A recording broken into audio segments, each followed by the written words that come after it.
La exhortación de Pablo es a Tito a que se fundamente en la palabra. Pablo está preocupado de una cosa.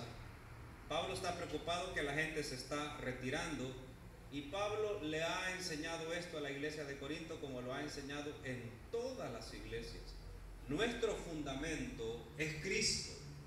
Nuestro fundamento no es el líder, no es el pastor, el gran misionero. Mucho cuidado, porque en la iglesia de Creta, en la iglesia cretense, donde Tito es pastor, como está en el Mediterráneo, en un lugar donde hay mucho comercio, hay muchos judíos. Y al igual que en Galacia, la iglesia de Creta está inundada de judaizantes, personas que quieren meter la religión en el cristianismo. Hermano, no hay que seguir ni la religión ni el liderazgo humano.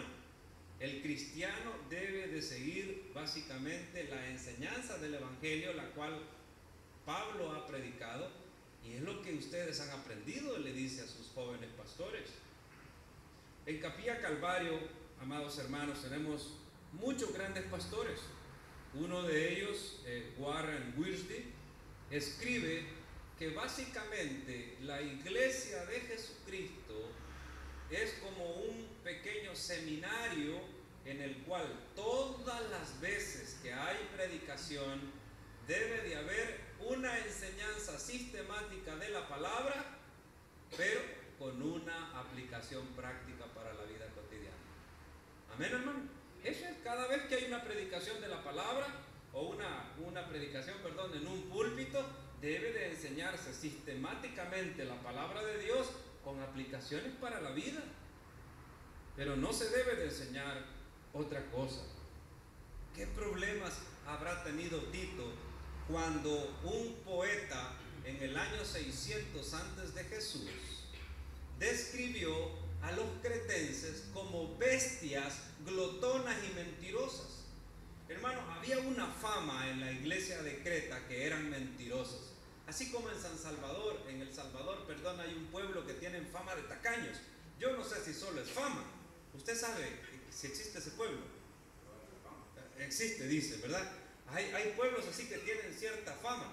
Hay otro pueblo en El Salvador que tiene fama de que son malcriados. Si yo me topé más de alguna vez con pacientes de ese lugar, y efectivamente son un tanto malcriaditos. Se llama Atiquizaya, ¿verdad?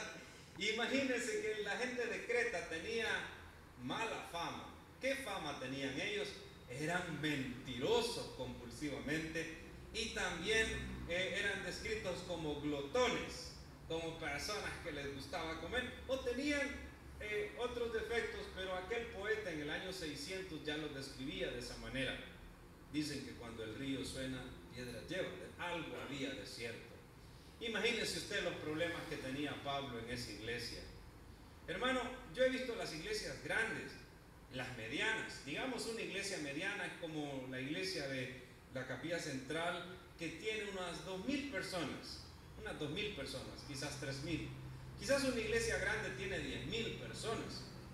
Pero he visto iglesias de 20, de 100, de 1,000, de 2,000 o de 10,000 personas. ¿Y sabe qué? Todas tienen los mismos problemas. Todas tienen gente que tiene ciertas mañas, aficiones, tiene ciertos tipos de comportamiento como cristiano.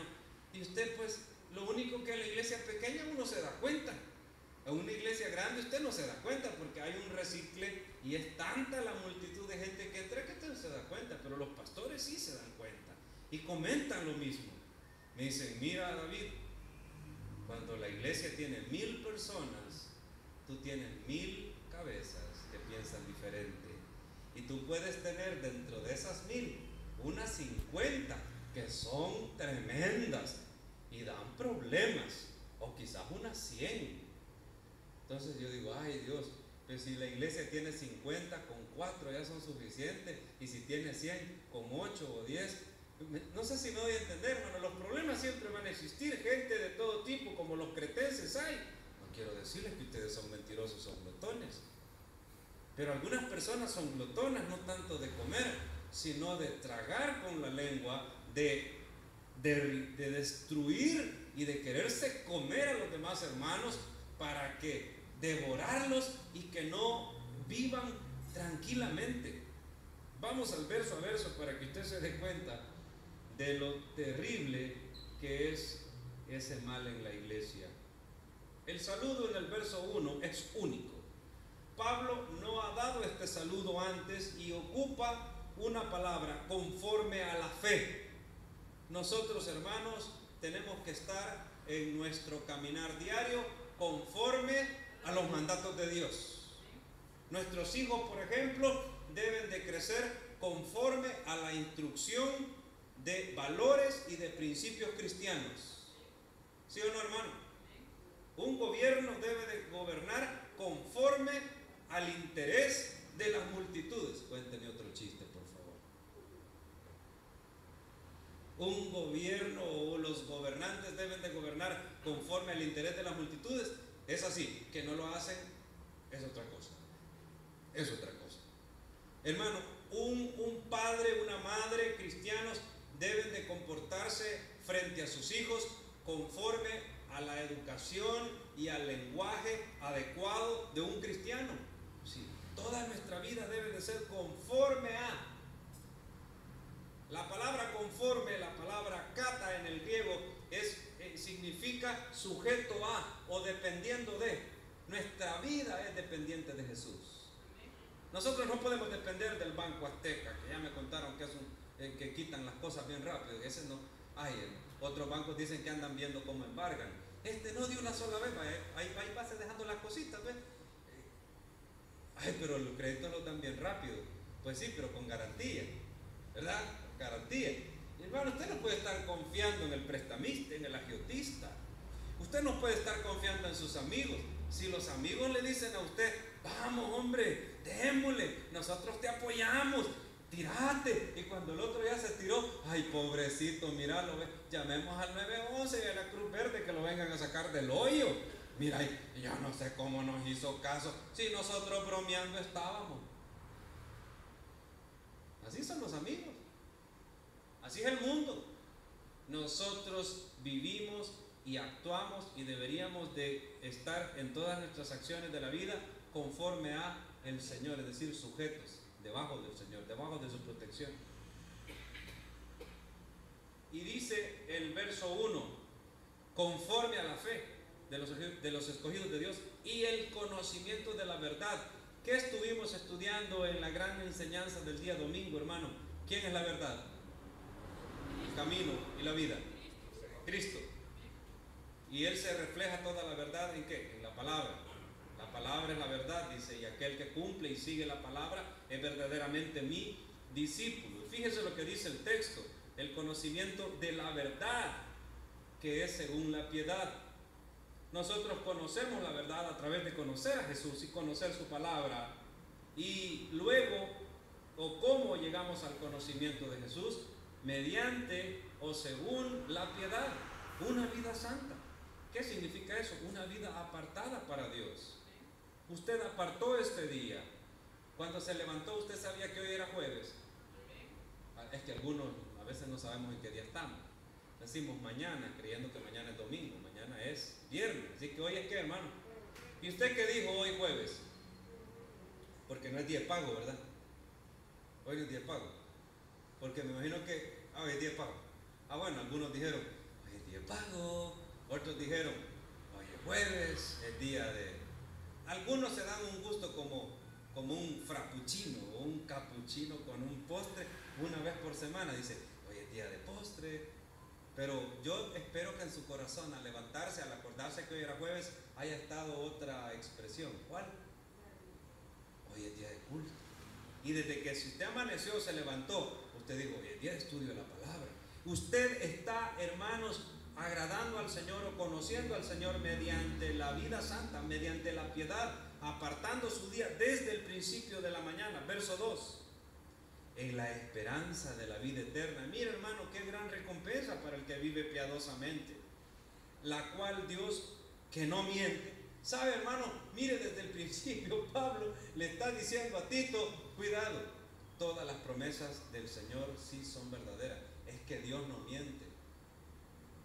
tus diáconos, tus servidores y los grandes líderes, el ministerio de alabanza, el ministerio de ofrenda, el ministerio de fútbol de Tito, hermano, eran cretenses. ¿Qué fama tenían?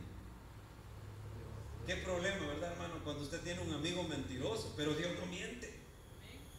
No, sus promesas son verdaderas y Él ha prometido vida eterna, pero ¿qué problema con aquellos amigos que le dice usted, ¿vas a venir? Dicen, sí, y usted está.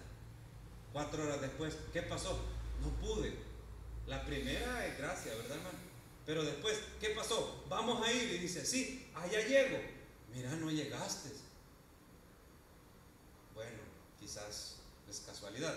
Ya a la tercera, usted que sabe que es mentiroso, ¿verdad? O personas que dicen, no, si yo ahí estaba yo paso ahí, no te vi, no vi el carro, es que me fui a pie.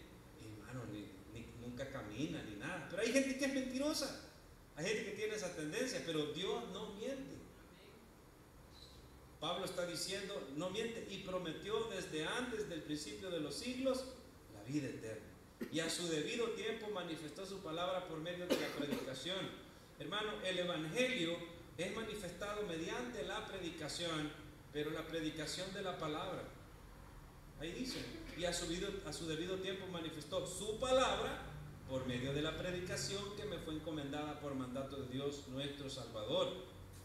En otras palabras, o llanamente, nosotros no tendríamos que tener ningún problema para predicar. ¿Por qué? Porque, hermano, nos toca predicar ¿qué? La palabra de Dios. Y la palabra de Dios no necesita mucha explicación. La palabra de Dios lo único que necesita es nuestra atención. Necesita de nuestro cuidado, de nuestra lectura diaria. Es más, yo conozco personas que escriben un mismo libro y hacen un comentario a Tito y dicen una cosa, y viene otro y escribe el mismo comentario a Tito y dice otra cosa, y viene otro y hace un libro que comenta las cartas pastorales a Tito y plantea la situación de otra forma. Hay 3 formas o hay 3 mensajes en Tito. No, en Tito hay, hermanos, un mensaje. Cada quien lo puede ver de forma diferente, pero solo hay un mensaje. Y cuando nosotros estudiamos la palabra, no nos confundimos y no nos perdemos. Verso 4. A Tito, verdadero hijo. Hermanos, Pablo ha llamado a Timoteo también verdadero hijo. Tito es un griego. Tito no es un judío. Tito es un griego convertido al cristianismo. Y muy joven.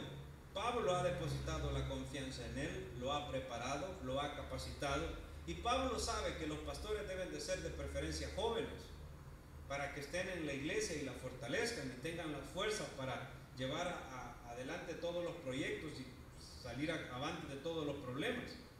Pablo también llamó su hijo a Onésimo. Cuando él estuvo preso, no sabemos si la primera o la segunda vez, no estoy seguro de ello, Onésimo estuvo preso. Onésimo había escapado de Filemón, era el esclavo de Filemón, no sé si se acuerda, y a él le llama también verdadero hijo, pero es hijo en la común fe. El saludo de Pablo es el mismo: gracia, misericordia y paz de Dios nuestro Padre y del Señor Jesucristo nuestro Salvador. Las personas que nosotros trajimos a Cristo son nuestros hijos en la fe. Si usted ganó a alguien al Señor, si usted atiende niños, si usted se preocupa por la salvación de jovencitos, de gente mayor, y usted los ha ganado a Cristo, usted los discipula, usted tiene una responsabilidad. No podemos ser como algunos padres o algunas madres lo son. ¿Cómo son algunos padres, hermano? Tienen los hijos y los abandonan. Los cristianos verdaderamente piadosos, los que amamos la obra del Señor, tenemos que dedicar tiempo a nuestros hijos en la fe.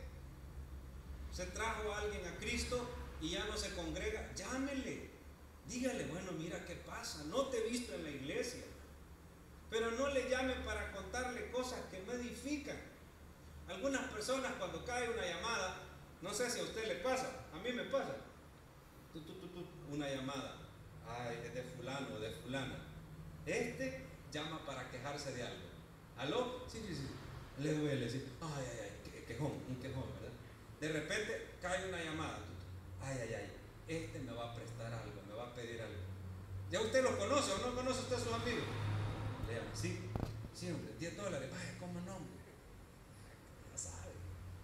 De repente le llama a otro, uy, este ni la contesto. ¿Por qué? Ya sabe que esa llamada trae cola, cachos y huele a azufre, ¿verdad? Usted ya sabe que es invitación para ir al estadio, o para ir a la disco, o para ir al concierto, o para ir a nada bueno, ¿verdad? Para ir a levantar pesas al gimnasio. Usted ya está pensando mal, debe levantar otras cosas también. Entonces, ya uno conoce las llamadas de ciertas personas. Nosotros, hermanos, cuando caiga una llamada, la hermana fulana o el hermano mengano, no, hombre, la contesto, porque siempre que me habla me conforta, me edifica. Después de esa llamada yo siento que he cargado baterías, porque el hermano siempre me da una palabra de gracia y bendición. Qué lindo, ¿no, hermano? Que digan eso, y que no sea uno de los anteriores ejemplos que puse, que cuando llaman ya digo, uy, la hermana, la hermana. No, chambre ha pasado en la iglesia, a saber que quizás encontraron un ratón en las pupusas de la hermana Daisy. Y algo así, de verdad, hermano, sí que es tremendo, ¿verdad? Vaya, hermano, Dios le bendiga, hermano. Sí, amén. Todavía le dicen Dios le bendiga. Y lo que ha tirado es grandes sablazos y culebrazos, y ha estado serruchando y queriendo desedificar el cuerpo de Cristo. Hermano, ¿cómo se llama una persona que es contraria a la edificación? Un destructor, un adversario. ¿De quiénes son esos términos? ¿De quiénes son esos calificativos? El maligno, el destructor y el adversario. Del diablo, del enemigo, de Satanás. Así que cuando una persona nos llama y lo que ella pretende es desedificar la iglesia, esa persona es una adversaria de la obra de Dios. Verso 5, avanzamos.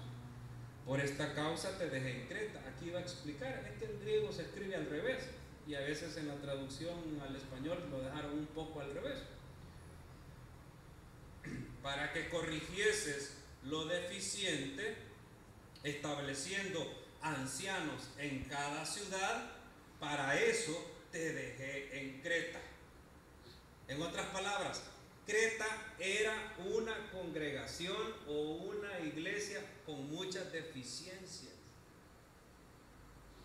Pablo quería que esas deficiencias se corrigieran con el nombramiento de ancianos en cada ciudad o en cada poblado de la isla. La isla era muy poblada. Había un puerto famoso al cual Pablo había pasado por ahí en su viaje a Roma, antes del naufragio. Buenos puertos. Y Creta, hermanos, tenía muchas ciudades, así que Pablo le dice, mire, como vienen de varios lugares, ponga ancianos en cada ciudad. Y esto es el principio del gobierno presbiteriano de una iglesia.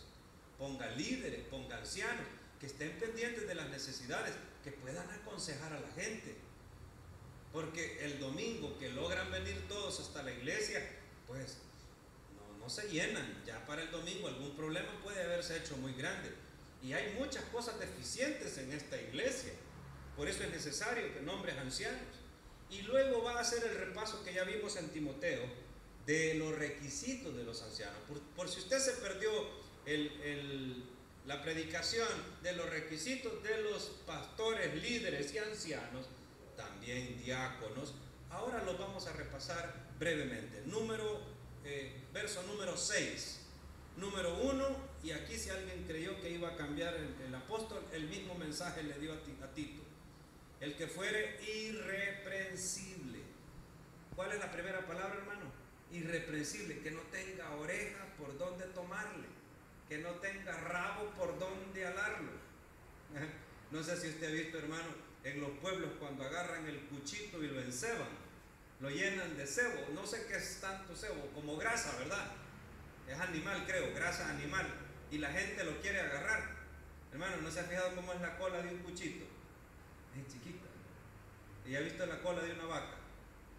¿Cómo es la cola de la vaca? Es más fácil agarrar la cola de una vaca, ¿verdad?, que la cola de un cuchito.